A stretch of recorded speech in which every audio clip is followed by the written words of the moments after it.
And we are live. Welcome back to After Hours with Dr. Vincent and my co-host, my friend, well, kind of friends. No, he is my friend. And also my co-founder, Christian. How are you today, Christian? I'm very well, thank you. You look a little bit tired today. Yeah, well, I'm only getting like the 6.5 hours sleep or whatever. My Apple Watch says that's all okay, but still, anyway, I end up feeling tired. Well, if you are like Christian, you think that you have had good enough sleep, you might want to listen to our previous episode where we talk about sleep and why and how sleep is so important to our biological system. And today, I want to talk to you, Christian, as well as people who are listening. Another aspect that I feel that is also very important in our day-to-day activity or day-to-day routine, and that is what a lot of people consider as the most important meal of the day, I'm calling BS on this. which is breakfast. And I don't eat breakfast, and I'm calling complete BS. oh, by the way, Smurl, thank you so much for providing us with the counter, and that has been going really, really crazy since we posted our episode on weight and weight management, be it gaining weight or losing weight.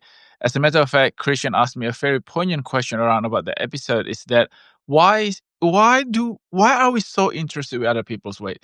Anyway, you need to listen to the episode. It's already up, so make sure that you give that a go. But to go back to your claim, so tell me, why do you think breakfast is bullshit?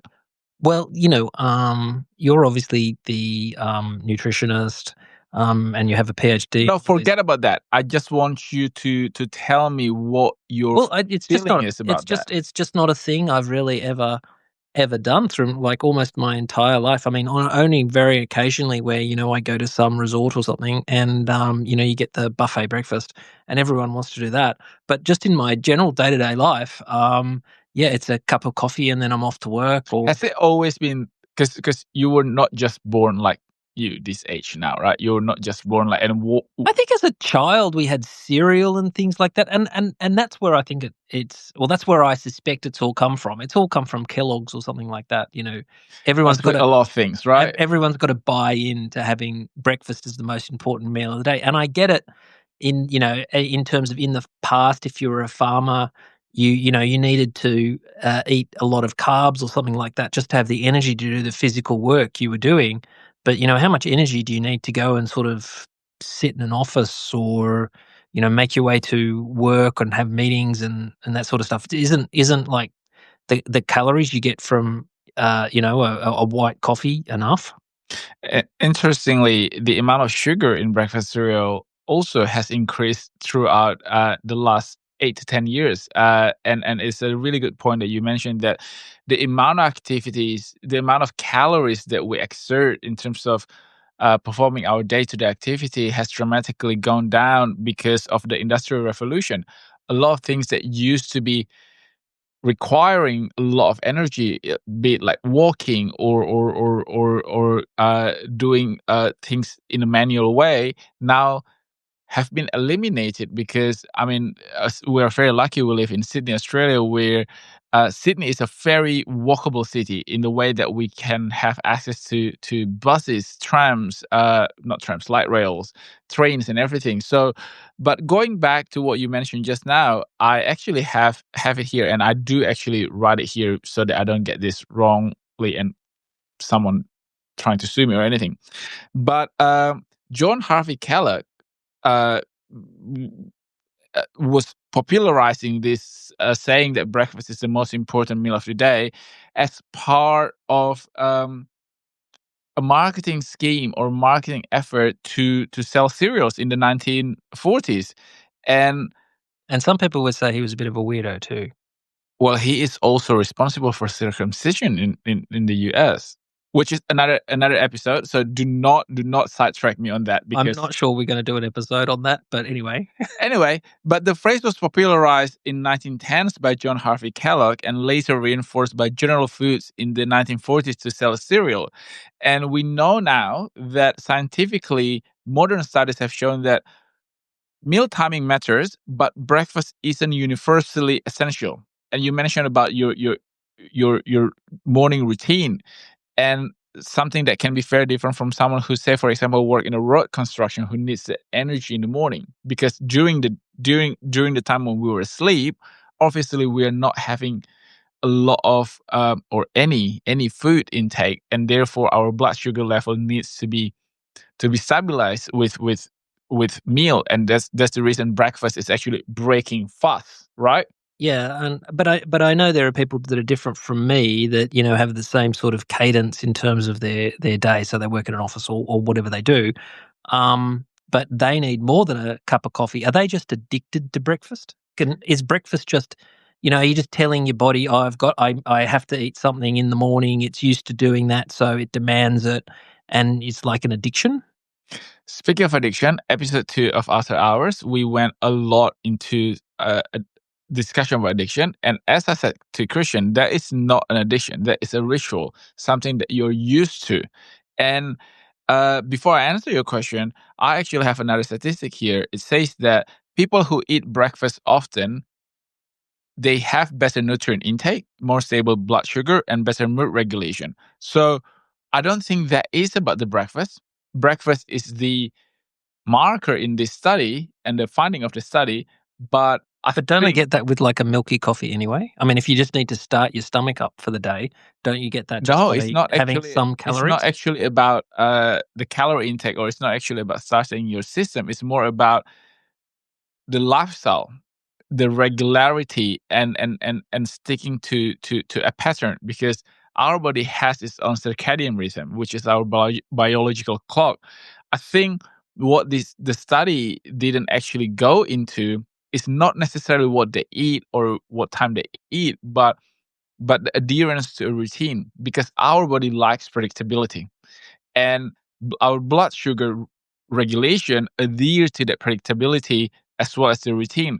So there's an argument to say that people who eat breakfast every day usually or more likely to have more of a routine lifestyle in the way that they eat maybe at the right time, and perhaps their sleeping pattern is a lot more regular compared to people who don't. So in other cultures, is breakfast a thing? For example, in your culture, In Indonesia, breakfast is not only a thing, but breakfast is a full meal, and that has you a eat lot like to do. curries and chili and everything like that for breakfast. Yeah, yeah. As a matter of fact, there is a saying in Indonesia, and I think there's the saying is replicated in other languages as well as cultures. Is that you eat breakfast like you're a king, you eat lunch like you're a prince, and you eat dinner like you're a pauper, because they want the first meal of the day to set them up from more of a manual or hard labor job. So Indonesia was both maritime and agricultural country. So a lot of the population, especially in the past, required the amount of physical energy in order to start their day, and that's the reason why rice was a staple as breakfast. Not only white rice, um, but glutinous rice was usually in some areas in Indonesia culturally was part of their breakfast, because it keeps them feeling full longer. It gives them more energy to tackle the task of the day.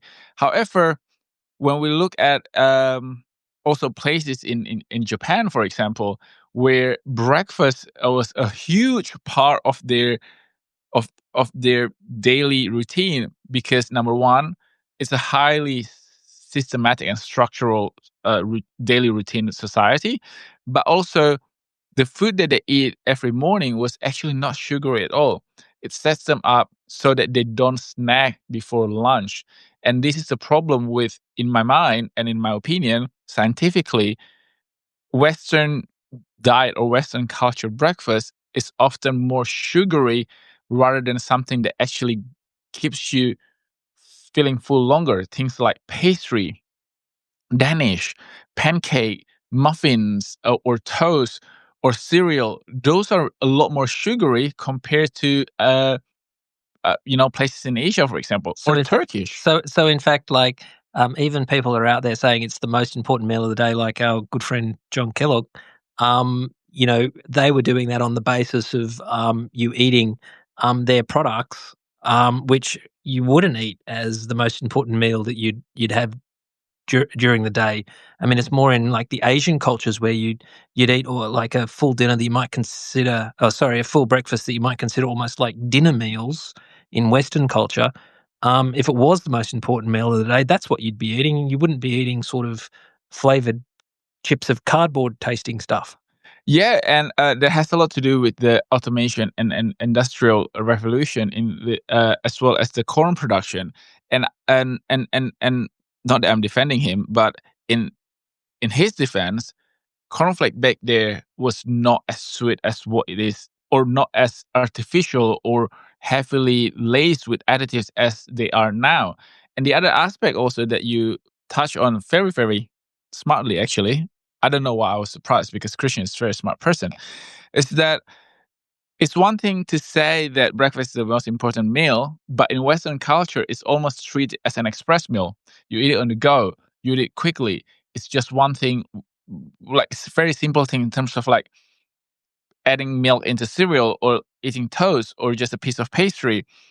In Indonesia, more than dinner, a lot of families are actually treating breakfast as the time that they sit together and eat as a family. Because a lot of families in Indonesia, definitely when I was growing Well, up, that's the almost like parents yum cha for the Chinese. exactly the parents work well into the the evening. So having dinner together as a family is not always possible for a lot of families in Indonesia. So a lot of times their time of sitting together on the dining table and having that sort of kind of family meal time is breakfast. So really, the first takeaway out of this episode is if you are going to treat it like the most important meal of the day, well, treat it like the most important meal of the day, and actually have a real meal. Both nutritionally as well as Have your the cereal for dinner. experience.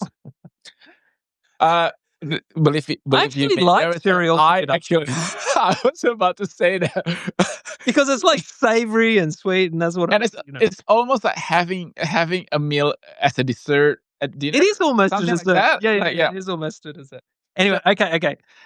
So if we're moving on slightly, how many meals should we be eating each day then, if to be ideally healthy? I mean, so I'm calling BS on breakfast. I'm not going to start eating breakfast. I have my coffee and whatever. But the other secret is I don't really eat very much lunch either. So I save it up. I save it so up for the dinner. way that you say But save it up is actually and I don't know, maybe low key and subconsciously because I've known you for, oh my god, over a decade now. long time.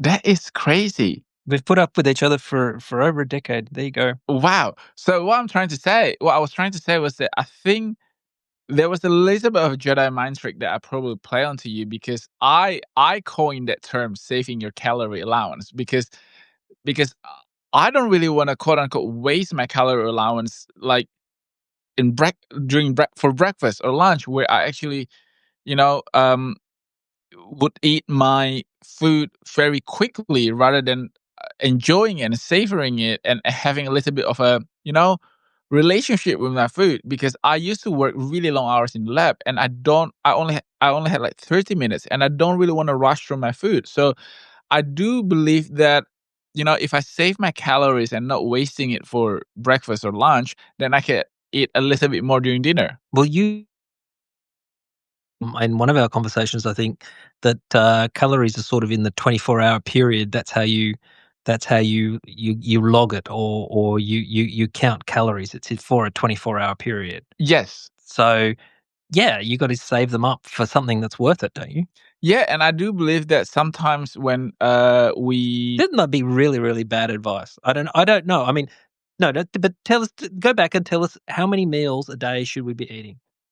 I can't answer that question because it really depends on on your requirement and your not only your requirement, but also the way that works with you. Okay, so who told us we've got to eat 3 meals a day, or that's just I mean, is it the same across all cultures in the world, or The lunch, breakfast, sorry, breakfast, lunch, and dinner is probably the same for the rest, for a lot of the people and culture in the world. And I do think that it has a lot to do with our circadian rhythm. So our body runs on a circadian rhythm, which is basically a biological clock that determines when we sleep, the hormonal production, our digestion.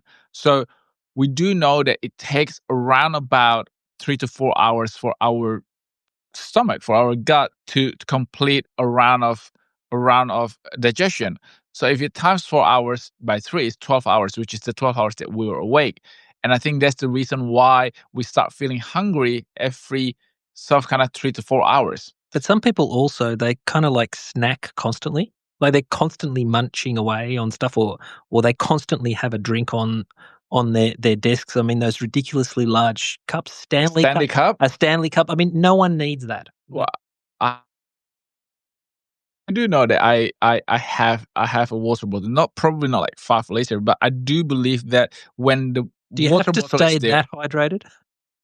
I do believe that in hydration, because I do think that 50% of the time when you're feeling peckish or hungry, it's actually your body telling you that you're thirsty. And as someone who I'm not saying that I'm obsessed with the calorie intake, but I do want to make sure that what I put into my body is something that I need, is something that brings me not only happiness but also health.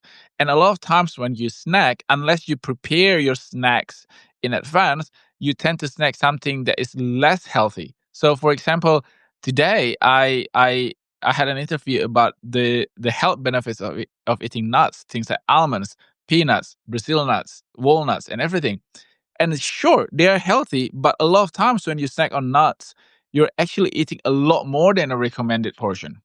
Okay, so if you're talking about, like, what times you're eating during the day and all this snacking or whatever, let's just flip it a little bit and ask actually, are there certain foods you should eat at certain times of the day and other foods you should, like, avoid at certain times of the day? Yes, I do believe that if you're eating for energy in the morning, you need to make sure that your breakfast contains less of a simple carbs, like sugary stuff. For all that manual labor you're doing on the farm.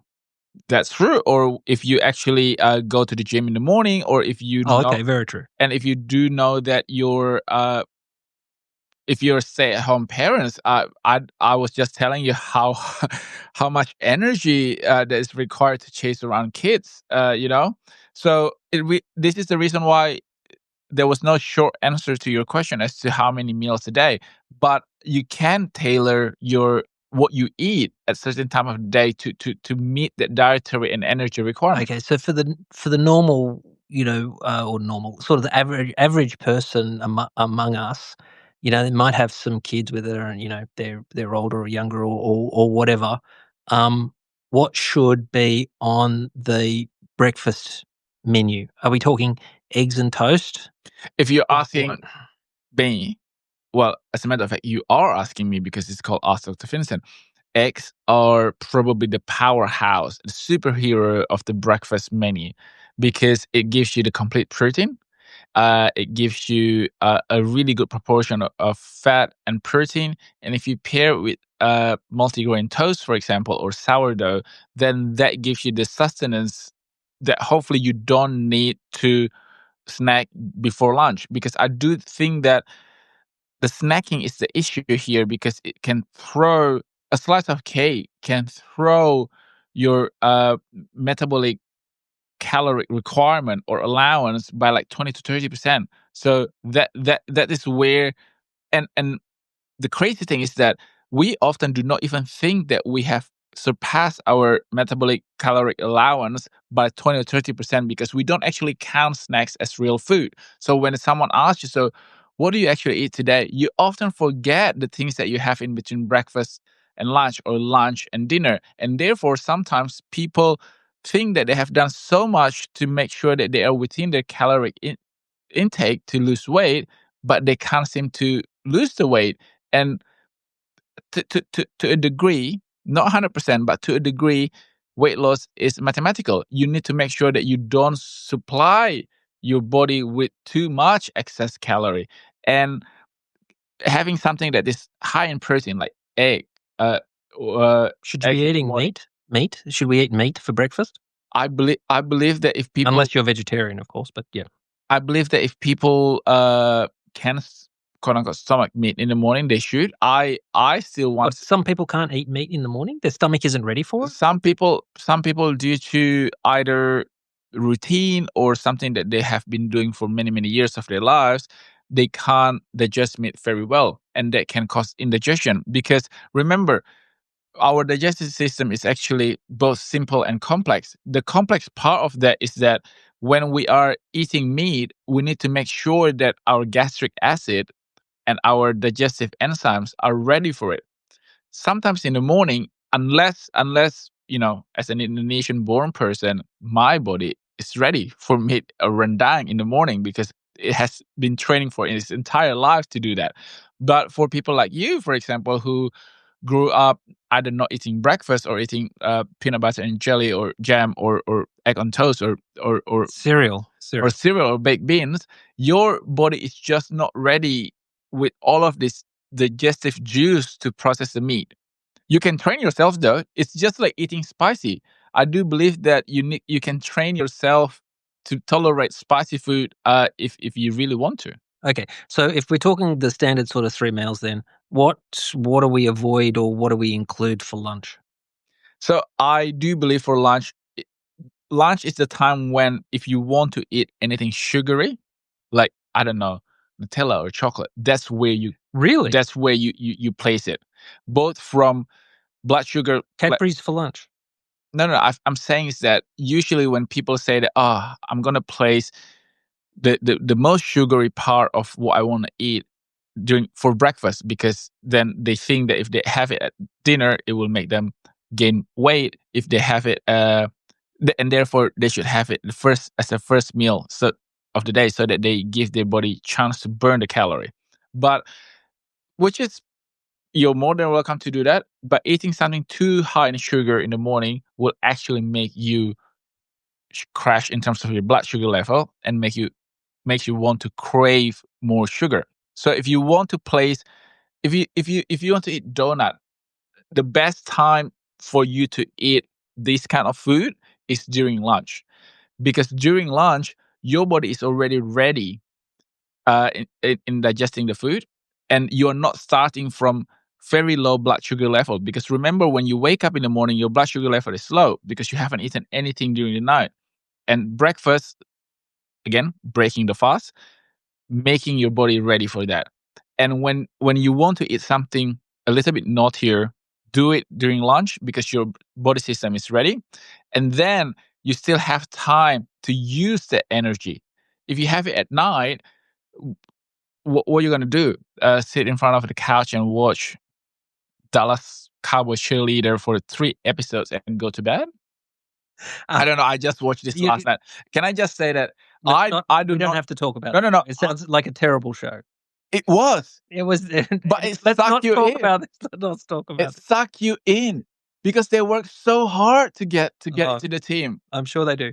And also I got a shout out to Kathleen in the office today, who actually brought me in a slice of cake. It's waiting in the fridge for me. I'm gonna enjoy that before I go home today. But okay, so for dinner, what are we eating? What are we avoiding?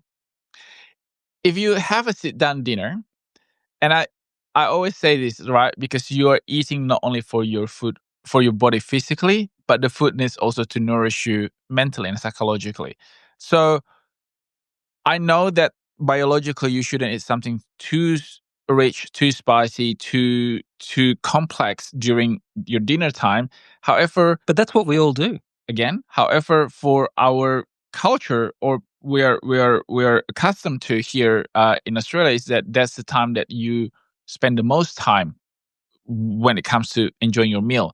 So there is an argument that says to say that when you're eating dinner, it's actually the time where you can slow down. The problem is that sometimes people eat their dinner in front of the TV or while watching screen. And I do believe that actually people who do that tend to actually overeat. And not only that, they don't actually chew properly. And when they don't chew properly, the digestive system suffers. Digestion starts from the moment you chew your food in the mouth. And by doing it properly, you're actually pre-digesting the food and start the digestion before it actually enters your stomach. And not only that, it also stabilizes your sugar level. And the third aspect to chewing properly is that it gives your brain and gut access the relationship time to determine when you're actually full. It takes around about 10 to 20 minutes before our brain recognizes that we have had enough. And that's the reason why sometimes if you go to like fancy restaurant and the portion is like this small, but they make you wait for 20 minutes in between meals, you or in between courses, you actually feel full. But also I don't. And also sometimes when you're eating a lot of food in one go, you feel that you can eat a lot and a lot and a lot. And then once you're done, suddenly you feel like, oh, I'm too full. I just overate everything. That's because it takes some time. There is a delay before our gut tells our brain that it's full. I'm definitely one. If I go to any of those fancy, I went to this super fancy restaurant in Kyoto, which was all written up in the New York Times or whatever. And I swear, I had a burger afterwards. Seriously. Anyway, That's that, a you that problem, Christian. that's an aside. But I want to ask you about dinner. Okay. Again, what time should people eat dinner? Because people around the world eat dinner all at a different time. But what's the actual time period? Because there's got to be a problem eating. You need to finish dinner at least, at the very, very, very least, 2 to 3 hours before your intended sleeping time.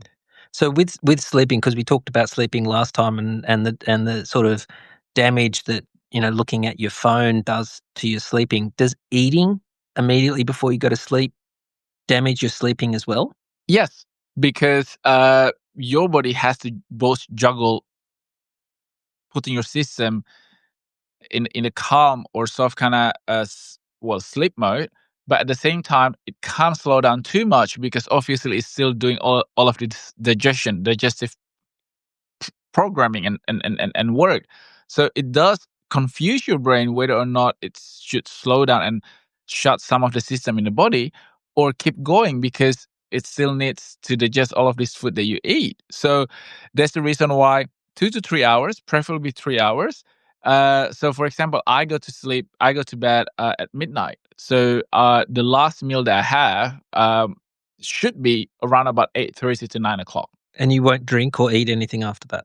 Not during school day. Like if it's weekend, then I do believe that I only need to be good, or I strive to be good 80% of the time. Not a sneaky popcorn and wine while you're watching a movie or something like that after you've put your daughter to bed or anything? No, well, not Or your during. cheerleader show, which I don't even understand why you put on? It is not a cheerleader show. It is not about that at all. People often misunderstand that show, and including me. And I hate myself for actually I don't finishing a even know season. why we're talking about it. Anyway, no. During Monday to Friday or Monday to Thursday at the very least, I'm really good at not doing that because I don't need to be adhering to the rules 100% of the time because again, you need to strike a balance between being healthy and being happy. I mean, kudos to people who can be so strict and so disciplined with the routine 100% out of the time. But I live in the real life. In a real life, I run a small business in Australia. Obviously, I do need to drink from time to time, but I don't do it.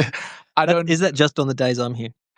I don't do it every night because I do believe that it's not something that is healthy. But at the same time, depriving myself from all of these things that makes me happy is also not healthy. Okay. So we've talked about time. We've talked about, all the time to eat, the number of meals you're having, and all that sort of stuff. And I'm going to throw you a curveball. Are you ready? I Are you hope ready? so. Are you ready for this curveball? I hope so. It's got nothing to do with cheerleading. I don't know in a why minute, I'm obsessed with that. in a minute, in a minute fasting. Okay, so you've just. I used to do it for many, many years. Well, how does it work? What is it? So intermittent fasting is literally what it says, that intermittent fasting is that you Is it like for the whole day? it is it is with the 24 it works with a 24-hour cycle. So you, you're eating or fasting one or the other intermittently. So I used to do 14 hours fasting and only have well, including sleeping, an 8-hour window. Isn't sleeping cheating? Cheating? Cheating in fasting because you're asleep anyway. Well, I know, but it is within your intermittent window for fasting. Sounds like cheating to me, but anyway, go on. So that is how it works. So you fast for, I don't know, 12 hours or 14 hours, and then you have an 8 hours or 10 hours a window to eat. And I used to not eat all the way up to like 6 p.m. and then only eat between 6 p.m. to 8 to 9 p.m. because obviously I don't really want to eat 3 hours uh, So what close you to were my you were bedtime. not eating at all during the day, and you'd only eat between 6 and 8 p.m. So yeah, so only the 3 hour window, and in the whole day. in the whole day, and No coffee, no anything, nothing. black coffee, because black coffee doesn't contribute to your blood sugar level spike. And I did find some benefits out of it because it's so much easier to control your calorie intake. Pretty hardcore. It was pretty hardcore. It gave me surprisingly, it gave me actually more it gave me more appreciation to food in the way that I You were so hungry, you were just grateful to be eating. but in a weird way, I actually ate slower. I actually ate better food because I had a lot of time thinking about what I was going to eat. So I actually, like, prepare the food really nicely because I know that this is my only eating window during the day, and I don't just want to eat junk. But and however, ever since I started my Peloton biking routine every day, because I cycle every day now. So that was my Christmas present. Uh, I found that this new addition to my routine, which is because I can burn like 300, 400 calories in one sitting of my cycling routine.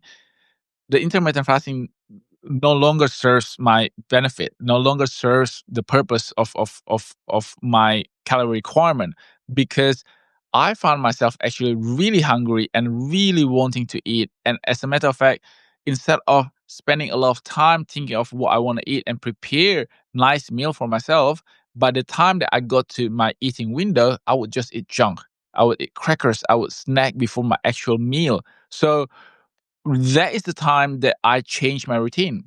That I felt that I needed to change it because it no longer serves my body's requirement, and I listen to my body that it's no longer working for it. So now I actually eat lunch and dinner, and I You're occasionally not eat eating breakfast. breakfast either.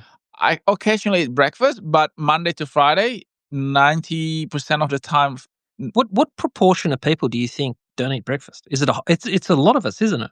I think there's a lot of us. I think there is a stigma in the way that a lot of people usually do not admit that because Because Kellogg was, BSing everybody and saying it was the most important meal of the day so he could sell more flavored cardboard. and I'm not even kidding, because when I used to do my human nutrition degree, there were posters everywhere that says that breakfast is the most important meal of the day.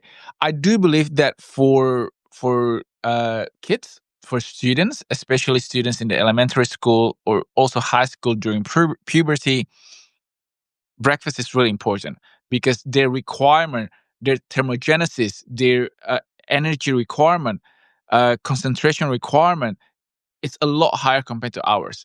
Their body burns a lot more fat and requires more energy to function. And I do believe that there is a benefit to making sure that your kids or young kids eat breakfast before they go to school, because it's really hard unless they're accustomed to, but they only know what they know. If they don't eat breakfast and they they're hungry, it will impact their concentration and focus level. Because I do believe that people need to arrange their food less about weight management, but more about what their body nutritionally and nutriently needs.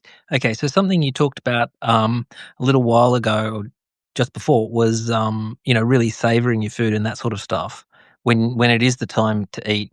And the French and the Italians have it absolutely right. Like when they sit down for a meal, they sit down for the meal and they spend an hour and a half, 2 hours having their meal. I'm sure not everyone, but that's a pretty sort of normal cultural thing. Um, how much time should we spend, eating breakfast, eating lunch, eating dinner? Is like scoffing it all down in 10 minutes okay? At least Or an hour. That's the reason why lunch and breakfast are not are not the time of the day that you should actually eat something that is more that is quite complex or elaborate. The same way that in different culture where breakfast is the time that you can spend more time to appreciate your food, to connect with your family members during the meal. That's when you have to focus your more effort in terms of your nutritional needs and everything. But an hour at least, because it does take that amount of time to chew to properly chew your meal, to make sure that you connect with the people. Because I do believe that as social creatures, human connects really well when there's food involved. I mean, uh, the sharing of food's a real bonding it is, thing, it isn't it? is, it is like the sharing of bounty. Cultures all over the world, usually their biggest festival is around about harvest time, because it talks about abundance and also sharing of food. So this is something that, But in so many cultures also, like a gift of food, if you come to someone's home, a gift of fruit or yes. whatever it is what you've gotta do. And in Indonesia, uh, instead of asking how are you or how you doing when you meet someone or when you see someone and catch up with someone, you ask, have you eaten? Yeah. Because that is the sign of, I mean, we were colonized by the Dutch for 350 years. So food was not always something that was abundant in our culture, at least during the colonization. So asking someone, have you eaten or have you had a meal, is equivalent to ask, uh, how are you? What is the state of your welfare and well-being, basically. So So really also you probably if I mean, some people, can't do this because of their circumstances, but I mean, if you can, should you make each meal a social occasion? Should you be sitting down with someone within your else? family, if you live with your family, if you have a partner, sure. I believe so. I really do And believe does that so. help in the I don't know, anything with your body, with the digestion, with the you know, what's happening in your brain or anything like that? It does definitely help things with, the most direct impact would be your blood sugar level. Because what it does is that it helps your body to slow down and to actually digest the food properly. Because if you do take the time to eat your meal, your body is a lot more ready to, instead of being bombarded with a lot of things at the same time, it's taking it in small parcels. And number two, that connection between our brain and our gut. Because remember, the same axis, the same interaction also are this is the system that gives you your that regulates your craving, that regulates your hunger and satiety and feeling full. That is very, very closely related to your feeling and mood. And I do believe that, I don't know if you read the news lately, that in places like Korea or certainly Japan or even in China, and it's creeping into the Western world, like the US or even here in Europe, there is a lot more eatery or restaurant that um, make space for a single diner table, in the way that, I don't, like the ramen place in Japan, where you basically are sitting in like a The covered little covered cubicle thing. cubicle thing, that Yeah, they give you your food through a little slot. a little slot thing, and then close the slot after, which I guess, I mean, you know what? Kudos for people who take themselves out for a meal. I do think that it's really important to have that kind of relationship with yourself and being independent, That's what Keanu Reeves tells us. that you can go out and have a nice meal sitting in the restaurant. I used to not be able to do that because I think that it's a little bit sad and pathetic. But I also think that it But helps. it's not. If you're traveling on business or whatever, that's you just do it. I know, but I'm a very social person. I True, love true, I true. love to connect to anyone, you True, know? true. So I do believe that each to their own. But now I do understand the benefit of having that kind of independence. But at the same time, I I do hope that we don't move into a society where we all live in our own bubble, our cubicle, for work, for food. I don't want to see us going into that kind of society. Okay, so we have a few minutes left, and I've We kept. invested in a physical timer, by the way, because I don't know. Whenever we talk about something that's so interesting, we were like 10 minutes over time, 12 minutes. So we have just recently invested in a timer. And I just need to remember. I'm desperately trying to keep us to time. I just need to. You're not helping right now. No, I know. No, but I have to explain. I have to explain the reason why I kept looking that way because Christian's there, and I kept looking that way because the timer's there. Anyway, so I've left the best sort of till last. Snacking. Everybody's going to do it, regardless of what people say, if it's good or bad or whatever. Without giving us the sort of full-on, nutritionist, dietitians doctrine. What are the snacks really? People aren't going to stop eating chocolate and chips and that sort of thing, but explain maybe how we can do it a bit more sort of responsibly so we're not stuffing up our blood sugar or anything else. I'm gonna break my answer down into four parts. The first part is that strategize and organize your main meals.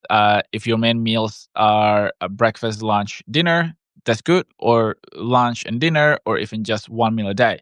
Strategize it in the way that it keeps you feeling full longer than what you probably have done in the past. So I explained just now that when you strategize your breakfast to be something that is less sugary, more complex, and higher in higher in protein instead of carbohydrate, you actually extend that feeling full longer than what you would have had the blood sugar crash down and you have spike and crash and you have the need to crave and the crave to snack.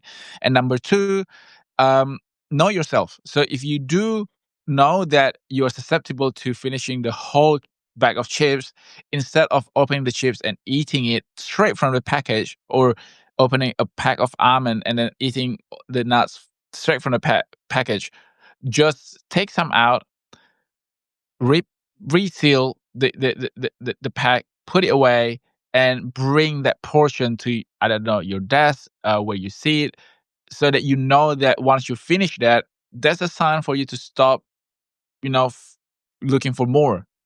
And number three, strategize in terms of what you actually snack. An apple is really, really great. Yeah, but is anyone going to go grab an apple for a snack? Yes, They're not going to yes, do that. they They're going to absolutely. grab the chips and the chocolate. Maybe not every time, but if you put an apple on your desk, because I do that, you eat an apple. Or I don't really like banana because I feel that banana is a little bit too sugary. But an apple is great. Cucumber and celery sticks, I love that. Who is going to do that? Nobody. No, actually, let us know in the comment down below. You do, you do have people who do that, and Not that the snacks of convenience, like a packet of breadsticks or something like that. I don't know. And if you do have to eat something savory, uh, things like cheese and crackers are actually really good because the cheese gives you a sustenance longer than just the crackers because it's again high in fat and high in protein and not just I'm carbohydrate. going to nail you down here on chips and chocolate.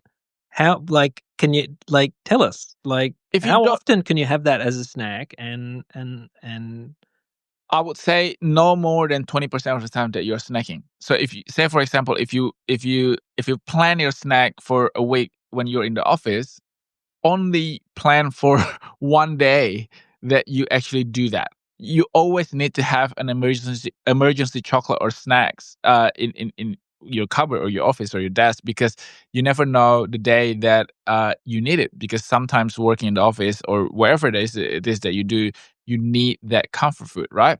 So I don't know what your comfort food is. My comfort food is a pack of chips, salt and vinegar. So that is number three. You have to strategize your snacks. If you're more of a sweet tooth rather than a savory person, you need to make sure that your guilty snack is not more than 20% of the times that when you're snacking. That is the maximum, because there's a saying, when you do something more than 3 days or more than three times, you're more than likely to actually keep that routine.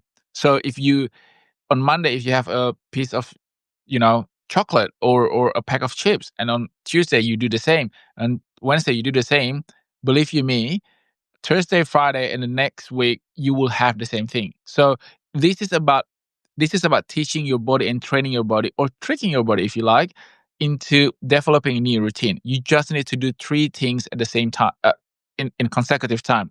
And number four, remember, 50% of the times when you are peckish, when you want to snack, when you crave for food, you are actually thirsty. And that's the reason why I mentioned that there is a benefit to having a large jug of water or bottle of water near you, so that you know the first thing that you do when you're feeling peckish and you are on, calorie watch, you drink water.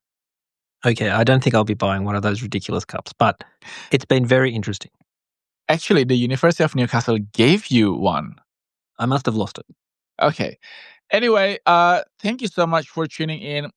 We are a minute and 50 seconds over time, but I mean, you asked me the hard question at the end. So I'm going to cut that and give you the 4-point snacking strategy that benefits your calorie intake.